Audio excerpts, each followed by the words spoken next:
आज जननायक जनता पार्टी की फरीदाबाद लोकसभा की इस रैली ने एक बात जरूर सिद्ध कर दी कि आज तक के इतिहास में फरीदाबाद में तो मुझे नहीं लगता कि लोकसभा स्तर की कोई इससे बड़ी रैली कोई हुई होगी। अपने आप में एक रिकॉर्ड ऐसा कायम किया। मैं बताना चाहूंगा डॉक्टर साहब को, दुष्यंत जी को भी, कि हजारों की तादाद में लोग यहां आते रहे और बाहर अभी भी दूसरे शेडों में पेड़ों के नीचे खड़े। अब मैं चाहूंगा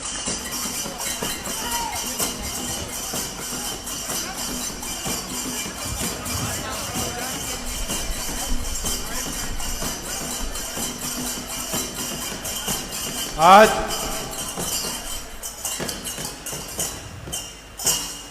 नव संकल्प रैली के इस पावन अवसर पर हमारे बीच में जननायक जनता पार्टी के राष्ट्रीय अध्यक्ष आदरणीय डॉक्टर अजय सिंह चौटाला जी, पार्टी के प्रदेश के अध्यक्ष बहुत ही मेहनती सरदार निशांत सिंह जी, हरियाणा सरकार में मंत्री अनूप धानक जी, पार्टी के राष्ट्रीय उपाध्यक्ष पूर्व में रहे मंत्री चौधरी हर्ष कुमार जी, हमारे हज बोर्ड के अध्यक्ष मोहसिन चौधरी जी, हमारे सीड डेवलपमेंट कॉरपोरेशन के चेयरमैन भाई सुमित राणा जी, आपके दोनों जिलों के अध्यक्ष किरसन जाखड़ जी, भाई देवेंद्र सरोज जी, मंच पर बैठे हमारे बहुत ही आदरणीय बदरुद्दीन अकबर जी, तेजपाल डागर जी, सुरेंद्र सरोज जी, पार्टी के बहुत ही मेहनती भाई दिनेश डागर जी,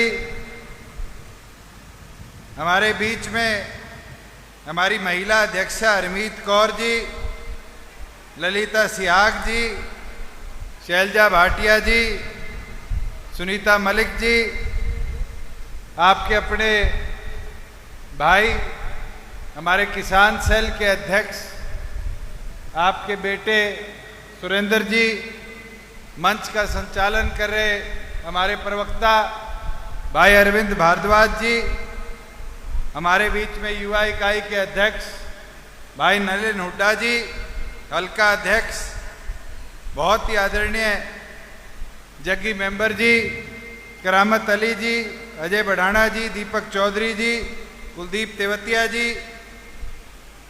हमारे बीच में हमारे पलवल जिले के हल्का अध्यक्ष खेमचंद कुंडू जी, भाई सुखराम डागर जी, नंबरदार जी, सभी मंचासीन और फरीदाबाद लोकसभा क्षेत्र के कोने कोने से आए मेरे बुजुर्गों, मेरी माताएं, बहनें, युवा साथियों, मैं पहले तो आप सबका आभार प्रकट करता हूं, धन्यवाद करता हूं कि आज आपने जो प्यार, आशीर्वाद और जो जोश चौधरी देवीलाल के अपने इस गांव मोना में दर्शाया है, यह अपने आप में डॉक्टर अजय सिंह चौटाला जी की ताकत को और बढ़ाने का काम कर रहा है।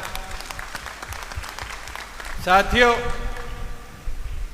जब इस नव संकल्प रैली को करने के लिए विषय रखा गया और स्थान की चिन्हित करने का निर्णय किया गया, तो बहुत से साथी कहते थे पलवल मंडी में करवा लो, बहुत से साथी कह रहे थे फरीदाबाद बल्लभगढ़ में करवा लो, मगर कई साथियों ने आकर कहा कि जी बीच में करवाओ, चाहे वो पलवल का साथी हो, फरीदाबाद का साथी हो, मिलजुल कर इस पावन धरा मोना की मंडी के अंदर आकर पार्टी के इस संकल्प को और मजबूत करने का काम करेगा।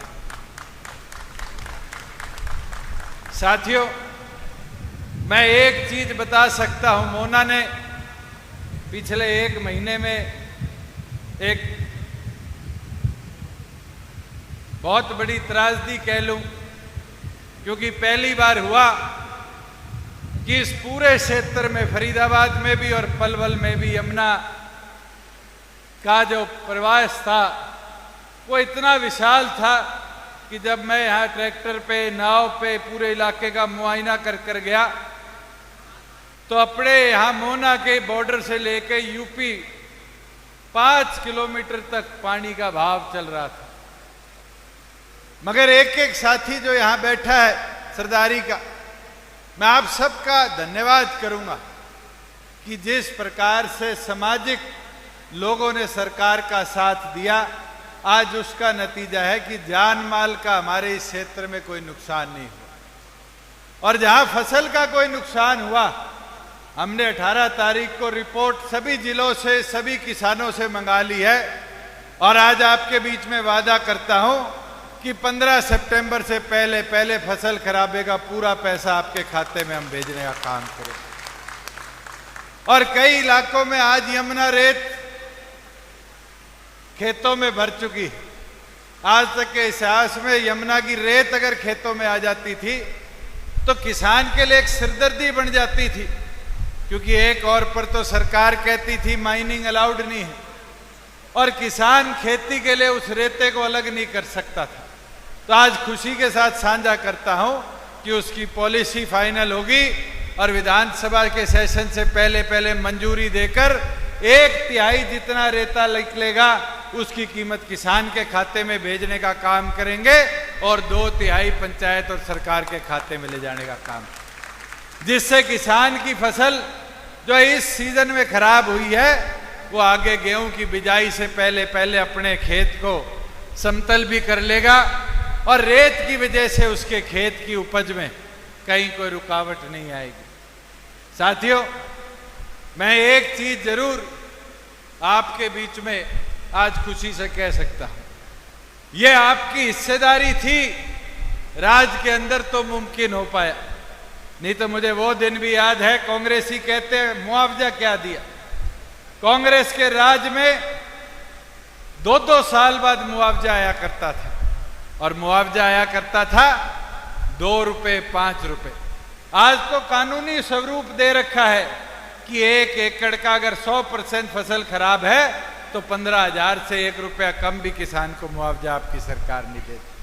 और 2 साल के इंतजार की बजाय 30 दिन के अंदर अंदर आपकी सरकार आपके खाते में, किसी के चेक बनवाने का इंतजार नहीं करना कि कोई हड़ताल पे है, कोई अधिकारी छुट्टी पर है, अपना खाता नंबर सरकार को देने का काम करो और सरकार आपके खाते में पूरा पैसा भिजवाने का काम करे।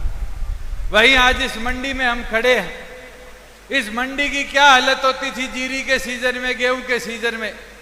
मुझे वो दिन भी याद है जब मैं सांसद साथ दौरा किया करते थे तो ट्राली 1-1 किलोमीटर तक खड़ी होती थी और 1 किलोमीटर की लाइन पे किसान ट्राली पे सो रहा होता था कि कोई अनाज चोरी ना किया जाए।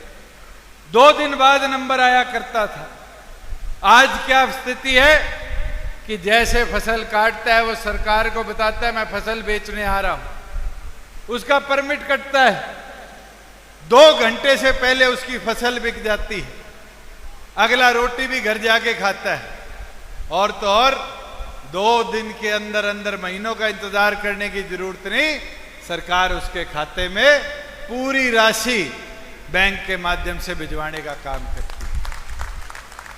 साथियों, बुजुर्ग बता देंगे, इनसे पूछो हमारे सरदारी से कि पहले फसल बेच जाते थे, महीने बाद आड़ती के पास आते थे, चंडीगढ़ से बिल नहीं क्लियर होता था, आड़ती को 5-10% उचनती पैसा दे देता था, इंतजार करना पड़ता था पूरा पैसा आने का, कई बार 2 से 3 महीने लग जाते थे। अब तो हमारे आड़ती भाई भी खुश है, उनसे पूछ के आओ कि उनके लेबर का पैसा, उनकी जो दामी थी, ये इतिहास में पहली बार हुआ है कि वो भी जैसे आपको 2 दिन में पैसा दिया, 30 दिन से पहले पैसे देकर सभी आड़ती भाइयों के खाते में भी पैसे आपकी सरकार ने भिजवाने का काम, ये इतिहास में पहली बार हुआ है। कि हमारी सरकार ने 13 फसलें एमएसपी पर खरीदने का काम किया।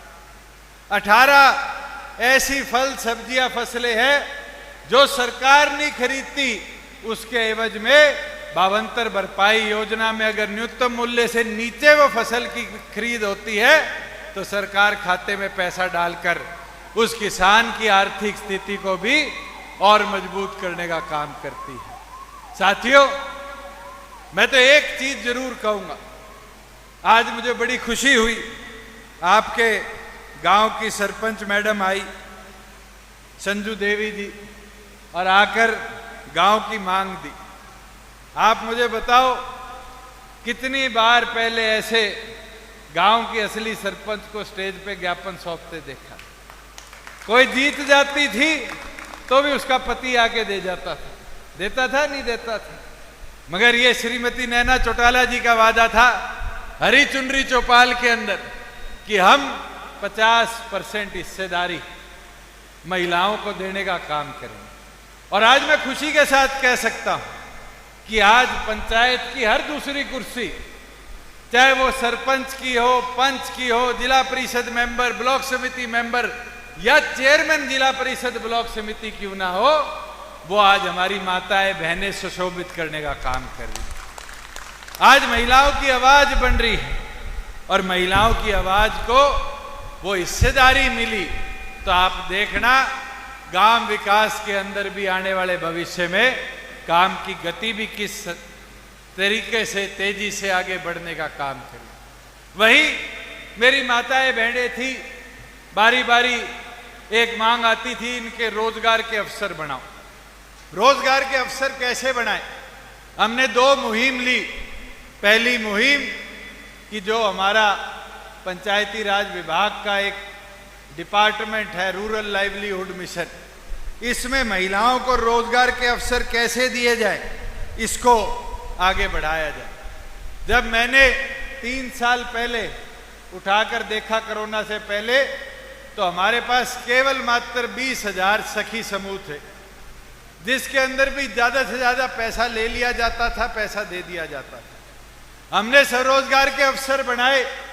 वो 20,000 सखी समूह को 3 साल में 56,000 बनाने का काम किया और 56,000 में 20 और 40,000 का लोन बैंक से नहीं दिलाया। आज हरियाणा प्रदेश में लाखों रुपए तक के लोन महिलाओं को अपने गांव के व्यवसाय चलाने के अंदर हमारी सरकार दिलाने का काम करी। वही राशन डिपो थे, उनको गांव में किसी की सिफारिश से दे दिया जाता था और देने के बाद वही आदमी एक चलाता रहता था।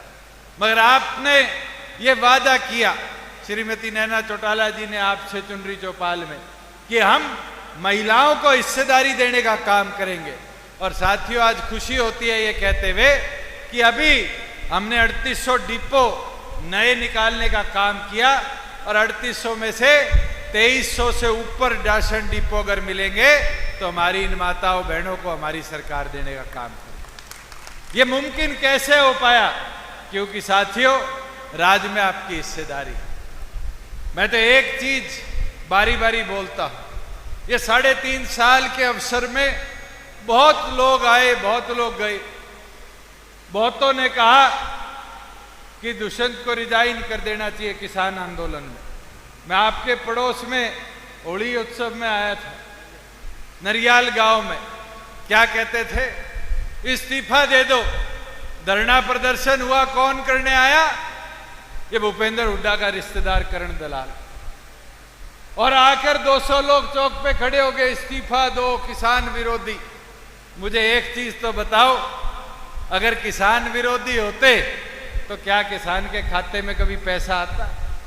क्या किसान की फसल खराबे का पैसा किसान के खाते में हम 1 महीने के अंदर दे पाते? साथियों, असली किसान विरोधी तो कांग्रेस ही थे। क्या किया दोनों रिश्तेदारों ने? मिलकर हरियाणा प्रदेश की 73,000 एकड़ जमीन किसानों से लेकर प्राइवेट बिल्डरों को देने का काम किया। बेच दी आपकी जमीनें। आप बताओ, हमारी सरकार ने कोई 1 इंच जमीन आपकी खरीदने का काम किया हो? बल्कि 2 फ्लाईओवर बन रहे हैं यहां से लेके यूपी तक के। 2 फ्लाईओवर और तीसरा और आने वाला है। इनकी सरकार ने तो एक कनेक्टिविटी नहीं बनाई यूपी की, और हम तो 3-3 बनाने का काम कर रहे हैं पिछले 4 सालों के अंदर। और साथियों, जेवर एयरपोर्ट यूपी में बन रहा होगा, मगर जेवर का असली फायदा कोई उठाएगा तो 6 मोहना के लोग उठाने का काम करेंगे। साथियों, आपसे तो 7-8 किलोमीटर आगे है। आज सबसे ज्यादा इंडस्ट्रियल ग्रोथ किसी इलाके में होगी तो अपने इस इलाके में होगी। और आज मैं आपके बीच में घोषणा करता हूं, ये उस दिन बाढ़ का जब मैं निरीक्षण करने आया तो आपके पड़ोस में पावर डिपार्टमेंट की जमीन पड़ी थी। कौन सा गांव है?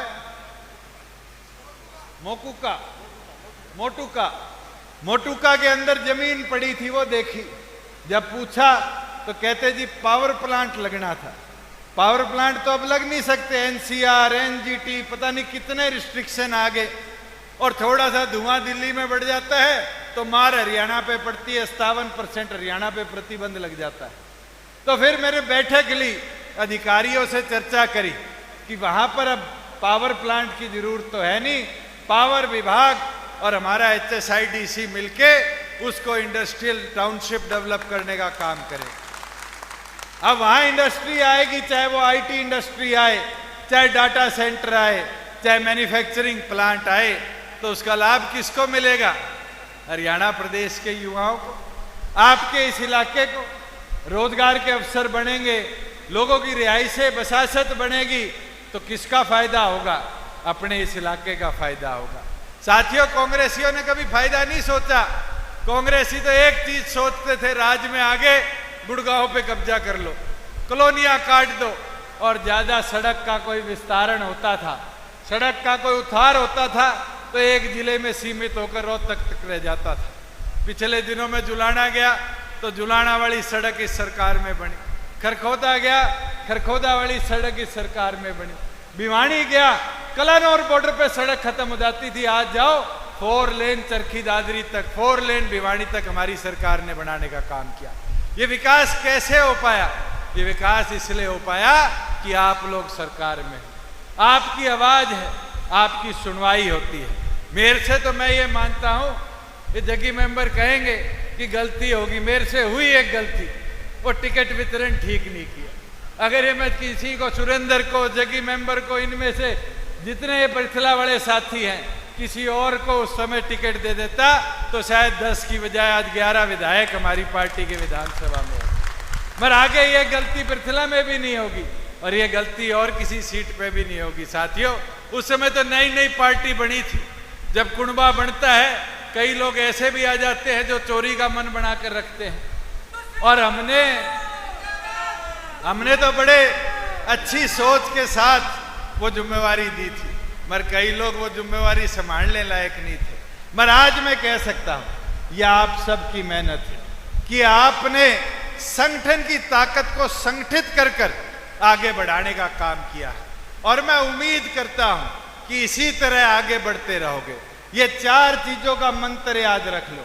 एक तो सिर से ठंडा, दूसरा मुंह से मीठा, एक पांव की रफ्तार और एक पार्टी का प्रचार। अगर ये 4 चीज करते रहोगे, पार्टी का प्रचार हर घर तक, हर व्यक्ति तक पहुंचाते रहोगे, तो आपको आगे कोई रोकने वाला नहीं है। ये निशांत सिंह जी अभी कह रहे थे कि आपने 11 महीने मेहनत कर 17% वोट लिए। प्रधान जी, ये मैं वादा कर देता हूं डॉक्टर अजय सिंह चौटाला और आपको, आप हमें इसी तरह मोटिवेट करते रहो, इस फौज को मैदान में एक्टिव रहो। वो तो 11 महीने में 17% थे, अब 40% लाकर इस प्रदेश का सबसे बड़ा दल बनाने का काम करेंगे। साथियों, मगर मुमकिन कैसे हो पाएगा?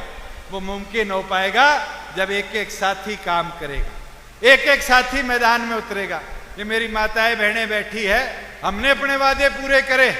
आपकी आबादी 50% है, आधे वोट आपके हैं, और आधे वोटों पे मैदान में उतरोगे, काम करोगे, तो एक विश्वास के साथ कह सकता हूं, हम तो यूं जलसा कर लेंगे, गांव के चौक पे भाषण दे जाएंगे, ज्यादा से ज्यादा डोर टू डोर कर पर्चे दे जाएंगे, मगर चूल्हे पे जाके चर्चा कौन कर सकता है? चूल्हे पे जाके चर्चा कर सकती है तो मेरी माताएं बहनें कर सकती है। भजन मंडली में बैठ के गीत बना सकती है, पार्टी के जागरण गा सकती है, तो वो सिर्फ मेरी माताएं बहनें कर सकती है। और इसलिए आज आपसे आह्वान करूंगा, ये हरमीत कौर जी और ललिता जी बैठी है, दोनों महिला अध्यक्षा, इन दोनों को कहूंगा कि मैदान में उतरो और हर बूथ पर एक माता बहन को जोड़कर महिला सखी बनाने का काम करो। और महिला सखी ये नहीं बनानी भी एक बना दी काम चल गया। पार्टी के हर कार्यकर्ता के परिवार के सदस्य को जिम्मेवारी दो। कल मैं एससी सेल की मीटिंग ले रहा था, हमारे फरीदाबाद पलवल के एससी सेल के अध्यक्ष कहने लगे, कहते जी हम भी अपने घरों से महिला सखी एससी में बनाएंगे, हम बीसी में बनवाएंगे, हम युवा महिला को जोड़कर एक हमारी बहन को जिम्मेवारी देंगे, एक हमारी बुजुर्ग माता को उनका लीडर बनाएंगे। अरे 5-5 महिला अगर एक बूथ पर सखी बन के जुट गई, फिर आप फिक्र मत करना, 50% आबादी हो, अगर इस प्रदेश में सबसे बड़ी ताकत जननायक जनता पार्टी को कोई बनाएगा तो आप जैसी हमारी माताएं बहन ये मातृशक्ति बनाने का काम करेगी। साथियों, वही दूसरी ओर पर आज हम बात करते हैं युवा के रोजगार की। एक कांग्रेसी बारी बारी कहते हैं कि हरियाणा में बेरोजगारी बढ़ी। आज हरियाणा के आंकड़े दिखाए जाते हैं, इतने % बेरोजगारी बढ़ी। मैं तो 3.5 साल का ब्यौरा दे सकता हूं। 3.5 साल में जो कंपनियां कांग्रेस के राज में प्रदेश छोड़ के भाग गई थी, लठ मारा करते थे ये लोग, मारुति की फैक्ट्री में, हीरो होंडा की फैक्ट्री में लोग मरे थे। हरियाणा से उद्योग जाना शुरू हो गया था। मारुति कहाँ गई थी? गुजरात गई थी। उस मारुति को दुनिया का सबसे बड़ा गाड़ी मैन्युफैक्चरिंग का प्लांट लगाने के लिए प्रोत्साहित कर खरखोदा की पावन धरा पर अगर कोई लाया तो आपकी सरकार लेके आई, आपकी पार्टी लेके आई। साथियों, मारुति का 10 लाख गाड़ियों का फुल कैपेसिटी का 1 साल की प्रोडक्शन का अनुमान है। 1 साल में 10 लाख गाड़ियां बनाएगी। 10 लाख गाड़ी बनाने के लिए आदमी नहीं चाहिए होंगे, वहां रोजगार के 20,000 अफसर आएंगे। फिर भी कांग्रेसी कहते हैं आपने तो प्रदेश में बेरोजगारी बढ़ा दी। आज आपके पड़ोस में मेवात में ये बदरुद्दीन जी बैठे हैं, कोई कंपनी आया करती थी, हम चाइना से कंपनी लेके आए, एटीएल मोबाइल, जितने आपके हाथ में मोबाइल है इन सब की बैटरी बनाती है। आज 180 एकड़ का प्लांट लगा रहे हैं और अगले साल की जून जुलाई में मेवात के अंदर आपके मोबाइलों की फैक्ट्री के अंदर आपकी बैटरी बनने का काम होगा। साथियों, वहां 13,000 रोजगार बनेंगे। वो 13,000 बच्चे कहां के लगेंगे? आपके लगेंगे। वही गुड़गांव के मानेसर के अंदर हमने अभी दुनिया का सबसे बड़ा, एशिया का सबसे बड़ा वेयर हाउस फ्लिपकार्ट को दिया। 140 एकड़ में 7 मंजिल ऊंचा वेयर हाउस बन रहा है। उस वेयर हाउस में काम करने के लिए, उस वेयर हाउस से सामान पहुंचाने के लिए रोजगार के अवसर आएंगे तो हमारे बच्चों के आएंगे। और दूर की बात क्यों करूं, ये मोना के पड़ोस में पलवल से पहले देश की सबसे पहली इलेक्ट्रिक बस बनाने की फैक्ट्री लगी, जेबीएम कंपनी की, और इस साल प्रोडक्शन चालू हो जाएगी, भर्ती होने शुरू होगी। और उनसे हमने कागज पे साइन करवाया था कि भर्ती करोगे तो हम एक हरियाणा के बच्चे का 48,000 रुपया पर वर्ष का सरकार के खाते से देंगे, मगर लिखित में वादा करो, लिखित में वादा करो कि 75% हरियाणा प्रदेश के बच्चों को लगाओगे। और उन्हें लिखित में दे रखा है और भर्ती चल रही है, हमारे अधिकारी मॉनिटर भी कर रहे हैं।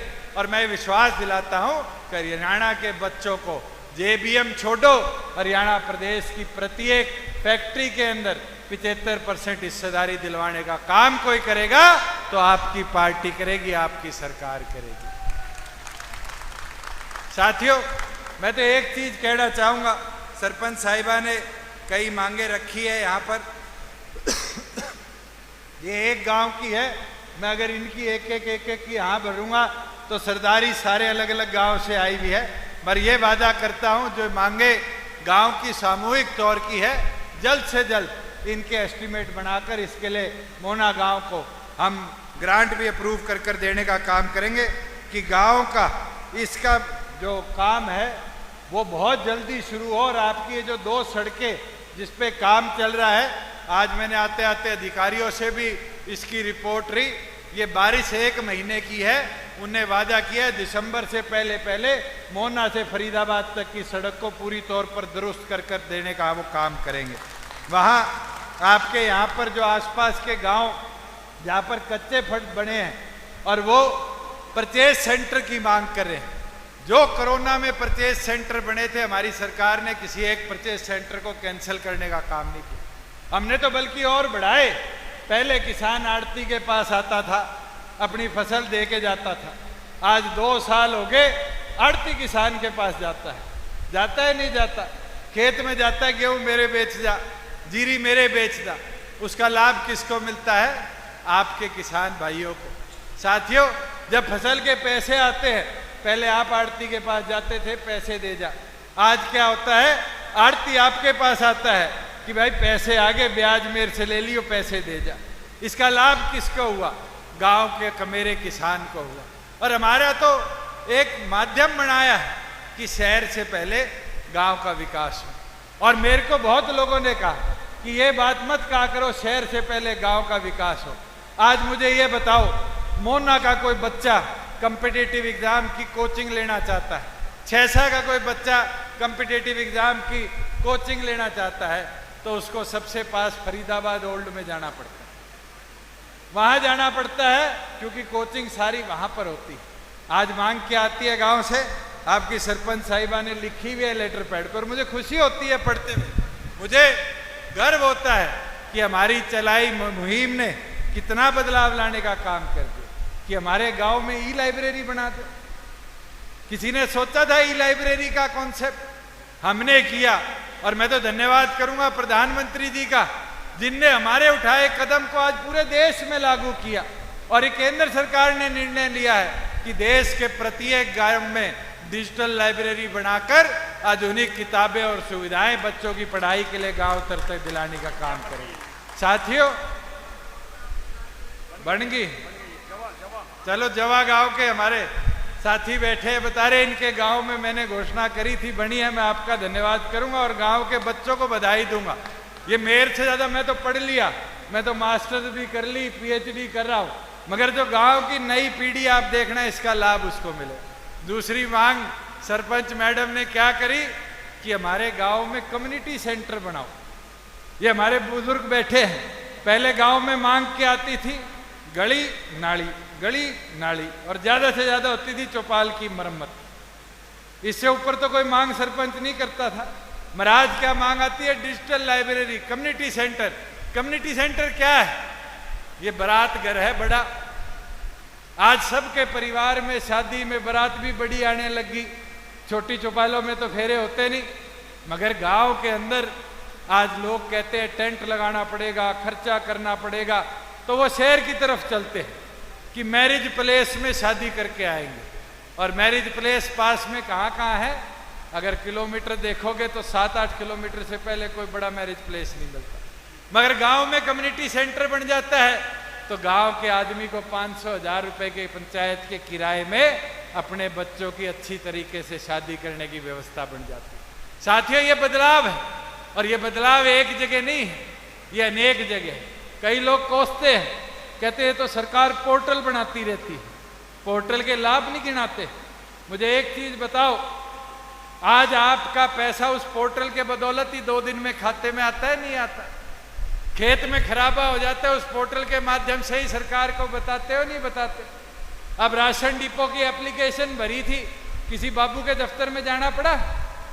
घर बैठे सीएचसी सेंटर पे गए और 20 रुपए फीस भरवाई और फॉर्म भर दिया। आज पीला राशन कार्ड बनाना है, पहले तो सरपंच की मोर, फिर विधायक के चक्कर, फिर डीसी दफ्तर के चक्कर, फिर जाके कोई एक राशन कार्ड सिफारिशों के बाद बनता था। आज तो हमने मुमकिन किया है कि किसी के परिवार की आय 1,80,000 से नीचे है, उसको किसी के पास जाने की जरूरत नहीं।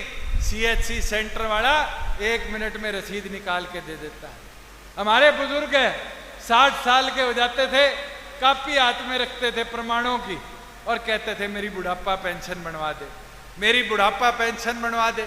आज तो जैसे 60 साल का होगा, खाता नंबर अगर लिंक्ड है परिवार पहचान पत्र से, तो आपके खाते के अंदर पैसा सरकार डलवाना शुरू कर देती है। साथियों, इसका लाभ किसको हुआ? आम जन को हुआ। और मैं ये मानता हूं कि कि हजारों ऐसी सुविधाएं हैं जिसको हम करेंगे। आज 600 सुविधाएं हमने कर दी। ड्राइविंग लाइसेंस बनाना है, इनकम सर्टिफिकेट बनाना है, कास्ट सर्टिफिकेट बनाना है, और तो और अगर किसी किसान को अपनी फरद चाहिए होती थी तो पहले फरद का रजिस्टर्ड ढूंढता हुआ तंग हो जाता था पटवार खाने में, फिर रजिस्टर की नकल करवाता था। नकल करवाने के बाद पटवारी जी के पीछे पीछे घूमो। पटवारी जी 2 दिन 3 दिन में मिला करते थे क्योंकि पटवार सर्कल बड़ा हो जाता है, और फिर एक साइन और एक मोहर के लिए उसको घूमना पड़ता था। आज तो हरियाणा सरकार की वेबसाइट है जमाबंदी.nic.in, एक क्लिक के ऊपर आपकी जमाबंदी निकल जाती है। बैंक में जाओ, सरकारी दफ्तर में जाओ, कोई ये पूछने वाला नहीं कि ये असली है या नकली। ये मुमकिन क्यों हो पाया? क्योंकि साथियों सरकार में आप लोग बैठे थे। और मैं ये विश्वास दिला देता हूं कि हमने पिछले 3.5 पौने 4 सालों में निरंतर अनेक कदम उठाए हैं, और प्रत्येक कदम इसी सोच के साथ उठाया है कि हम हरियाणा प्रदेश के कमेरे को ताकत देकर आगे बढ़ाने का काम करेंगे। और ये विश्वास और वादा आज भी करके जाता हूं। चौधरी हर्ष कुमार जी ने मेरी कई बात को आज दोबारा उठाया। मैं पीछे तो शाम में था, एक आदमी आया, कहता जी हमारा गांव HRDF में पैसा देता है मगर वो पैसा गांव को वापिस नहीं आता। उस पैसे को सरकार जहां मर्जी चाहे भेजने का काम करती है। और मैंने उस दिन कहा था मैं इसका ब्यौरा लूंगा कि गांव की एकड़ेज के हिसाब से, गांव के खेतों के बंटवारे के हिसाब से कितने मरब्बे का कितना रुपया गांव का सरकार को जमा होता है, और जल्द इस पे हम बदलाव लाकर 50% रुपया HRDF का उसी गांव की पंचायत के खाते में भेजेंगे, जिससे ग्राम विकास होगा। उसके बाद गांव में कम्युनिटी सेंटर बनाना है, ई-लाइब्रेरी बनानी है, तो फिर ये पेपर लेने की घूमने की जरूरत नहीं, आप अपने गांव के फंड से। और एक चीज आज साझी कर दूं चौधरी साहब आपको भी, कि सरकार बनने से पहले 1 रुपया किसी पंचायत को नहीं जाता था सरकार की तरफ से। जिस सरपंच की सिफारिश होती थी वो सरपंच जाता था किसी संतरी के मंत्री के साइन करवा कर, और ग्रांट चंडीगढ़ से ले आता था। और विपक्ष के सरपंच की ये हालत होती थी कि वो 5 साल कहता रहता था कि मैं विपक्ष का सरपंच हूँ, मेरे पास तो पैसा नहीं, मैं तो विपक्ष का सरपंच हूँ। मगर हमने किया मुमकिन, हमारी सरकार आने के बाद SFC में बदलाव लाए, स्टेट फाइनेंस कमीशन में, और 1250 रुपया पिछले 2 सालों से हर पंचायत के ऊपर प्रति व्यक्ति, अगर किसी पंचायत में 10,000 लोग थे तो 1 करोड़ 20 लाख रुपए, अगर किसी पंचायत में 1,000 व्यक्ति थे तो उसको 12 लाख रुपया सरकार उसके खाते में विकास कार्यों के लिए भिजवाने का काम करती थी। और इस 15 अगस्त को यह निर्णय बदल लिया, और यह बदलकर अब 1250 की बजाय 2,000 रुपए प्रति व्यक्ति पंचायत के खाते में हमारी सरकार देने का काम करेगी। साथियों इससे गांव विकास बढ़ेगा। मैं तो एक चीज के साथ आप सबका आभार भी प्रकट करूंगा। साथियों एक चीज जरूर कहना चाहूंगा आज आपके बीच में, कि हमने मेहनत ना तो पीछे रुकने दी है ना आगे रुकने देंगे। चौधरी देवीलाल जी हमेशा कहा करते थे संघर्ष करो, संघर्ष करोगे तो हवा बनेगी, और हवा बनेगी तो राज आएगा। और हवा बनाने के लिए साथियों कोई अकेले मंच पर बैठे लोग काम नहीं कर सकते। यहां बैठे हर एक व्यक्ति को डॉक्टर अजय सिंह चौटाला बनना पड़ेगा, हर युवा को दुष्यंत चौटाला बनना पड़ेगा, मैदान में घुसना पड़ेगा। मेहनत करेंगे, मेहनत करेंगे तब जाके 40% का जो आज वादा डॉक्टर अजय सिंह चौटाला को किया है उस वादे को हम पूरा कर पाएंगे। और एक चीज लिख लो साथियों, पानी से नहाओगे तो लिबास बदलोगे, पसीने से नहाओगे तो इतिहास बदलोगे, और इतिहास बदलकर 1987 की तरह अपनी ताकत को दर्शाना है। तो आज से संकल्प लो, हाथ उठाकर डॉक्टर अजय सिंह चौटाला जी को विश्वास दिलाओ कि पूरा फरीदाबाद लोकसभा क्षेत्र मेहनत कर कर जननायक जनता पार्टी को इतना मजबूत कर देगा कि 40% में इन सीटों में हमारी ताकत हम अलग से दर्शाने का काम करेंगे। आप सब आए, आपका पूर्ण बहुत बहुत धन्यवाद।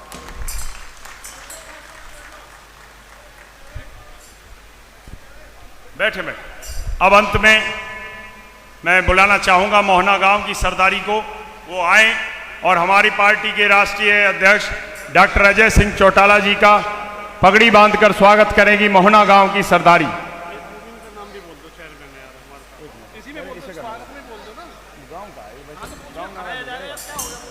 मोमिन चेयरमैन जी भी आ जाओ। अभी बैठे रहे, अभी डॉक्टर साहब का संबोधन है, अजय चौटाला जी का संबोधन है अंत में, उसके बाद जाएंगे। अभी और बैठे, 10 मिनट और बैठे और मोमेंटो देकर भी उनका स्वागत करेंगे पार्टी के जिला अध्यक्ष दोनों पलवल फरीदाबाद। सभी सरदारी से मेरा निवेदन है, अभी बैठे रहें, अभी 10 मिनट और बैठे। कमला नाम की बहन है, वो ना मिल रही है, एक बार बोलना अपने टीम के पास पहुंचे क्या दो। अपने जवाहर कॉलोनी की कमला बहन है कोई, जवाहर कॉलोनी से कोई कमला बहन आई है, वो अपने जो साथ के लोग आए हैं वो ढूंढ रहे हैं, उनके पास बैठे, गाड़ी खड़ी है वहां चले जाए, गाड़ी के पास चली जाए कमला बहन। जब ये रैली, अब मैं बुलाना चाहूंगा डॉक्टर अजय सिंह चौटाला जी को, राष्ट्रीय अध्यक्ष डॉक्टर अजय सिंह चौटाला जी आए और संबोधन दें। तालियां बजा के उनका स्वागत करें सभी साथी।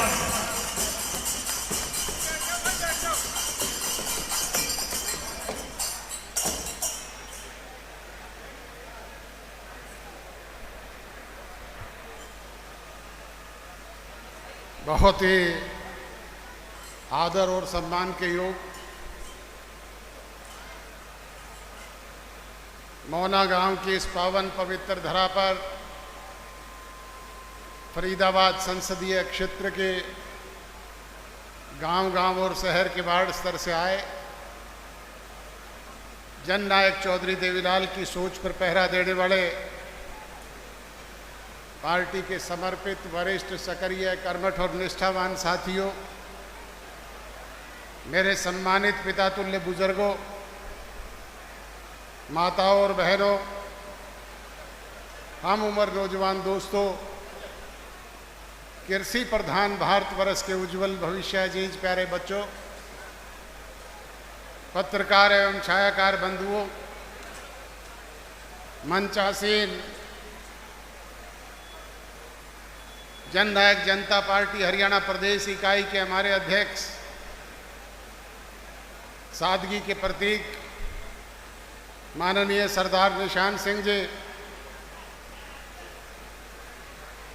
हरियाणा प्रदेश के यशस्वी उप मुख्यमंत्री और पार्टी के राष्ट्रीय उपाध्यक्ष अजीज दुष्यंत चौटाला जी, पार्टी के वरिष्ठ उपाध्यक्ष और पूर्व में रहे मंत्री माननीय चौधरी हर्ष कुमार जी, हरियाणा सरकार के मंत्री अजीज अनूप धानक जी, भाई मोहसिन चौधरी जी, मंच संचालन कर रहे भाई अरविंद भारद्वाज जी, चेयरमैन सुमित राणा जी, दोनों जिला के हमारे अध्यक्ष भाई कृष्ण जाखड़ जी, देवेंद्र सरोज जी, गुड़गांव के अध्यक्ष शोचंद यादव जी, श्री गुरुप्रकाश जी, माननीय बदरुद्दीन जी, अख्तर हुसैन जी, दिनेश डागर जी, मानिक शर्मा जी, राजेश भाटिया जी, तेजपाल डागर जी, सुरेंद्र सरोज जी, महिला की हमारी अध्यक्ष हरमीत कौर जी, शैलजा भाटिया जी, सुनीता मलिक जी, ललिता सुहाग जी, भाई ऋषिराज राणा जी, कर्नल एस राठी साहब, युवा के अध्यक्ष भाई नलीन उड्ढा जी, भाई करामत अलीक जी, देवेंद्र बढ़ाना जी, भाई अजय बढ़ाना जी, दीपक चौधरी जी, विजय तेवतिया जी, कुलदीप तेवतिया जी, भाई प्रेम धनखड़ जी, रामकिशन आर्या जी, अकबर खान जी, परवीन डूडी जी, भाई सुरेंद्र अत्री जी, नंबरदार साहब और सम्मानित मंच, बुजुर्गों और नौजवान दोस्तों, बड़ी देर से बड़ी संख्या में आप इस उमस और गर्मी के माहौल में यहाँ पर बैठे हुए हैं। आप लोग इतनी बड़ी तादाद में आए, मैं तो आपका सबका अभिनंदन करता हूँ, अभिवादन करता हूँ, स्वागत करता हूँ और बधाई देता हूँ आप सबको कि आपने इन हालात में फरीदाबाद संसदीय क्षेत्र की हजारों की तादाद में पहुंच करके इस रैली को चार चांद लगाने का काम किया। मैं तो अंतिम वक्ता हूं, अंतिम वक्ता के बाद कोई बात रह नहीं जाती कि वो कहे। मेरे से पूर्व पार्टी के वरिष्ठ साथियों ने, आपके उप मुख्यमंत्री ने, हमारे प्रदेश अध्यक्ष निशान सिंह जी ने, चौधरी हर्ष कुमार जी ने बड़े विस्तार से सारी बातों का उल्लेख आपके बीच में किया है। बुजुर्गों और नौजवान दोस्तों, इस रैली की तैयारी जैसे ही शुरू हुई, हम गांव-गांव में आपके बीच में न्योता देने पहुंचे, तभी बाढ़ की स्थिति आ गई। हमें एक बार रैली को पोस्टपोन करना पड़ा, दूसरी बार भी आपके समक्ष हालात इसी तरह के रहे, पर फिर भी आपने फरीदाबाद के गांव-गांव और पलवल के गांव-गांव और शहर के वार्ड स्तर से आकर के बड़ी संख्या में अपनी उपस्थिति यहाँ दर्ज करवा करके आज की इस रैली को कामयाब करने का काम किया। जब हम यहाँ आ रहे थे तो यहाँ तो जगह ही नहीं थी। बहुत सारे लोग हमें वापस जाते हुए गाड़ियों में और बसों में मिले। अगर सारे लोग यहाँ आ जाएं तो ये इंतजामात तो बहुत छोटे थे। आपने जो इंतजामात किए वो कम थे, इसकी वजह से यहाँ बैठने में असुविधा लोगों को हुई, इसी वजह से लोग वापस जा रहे थे। मैं उनसे माफ़ी चाहूँगा, निकट भविष्य में इस बात का ध्यान हम रखेंगे। तीसरी रैली हम महेंद्रगढ़ भिवानी संसदीय क्षेत्र की वहाँ के किसी बीच के क्षेत्र में करने जा रहे हैं। वहाँ लोगों को कोई असुविधा ना हो, इस बात का हम पूरा ध्यान रखेंगे।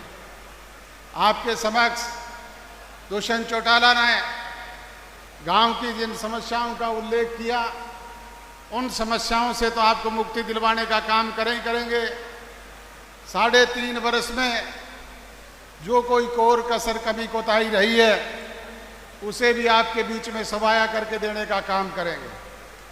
बुजुर्गों और नौजवान दोस्तों, जैसे ही हरियाणा प्रदेश में सत्ता परिवर्तन हुआ, आपकी सरकार में हिस्सेदारी हुई, राजभाग में आप मालिक बने, हमारे कार्यकर्ताओं के चेहरे पर लाली आई, उन्हें उम्मीद जगी कि अब विकास की गंगा बहेगी, बच्चों को रोजगार मिलेगा, तुम्हें समस्याओं से मुक्ति मिलेगी।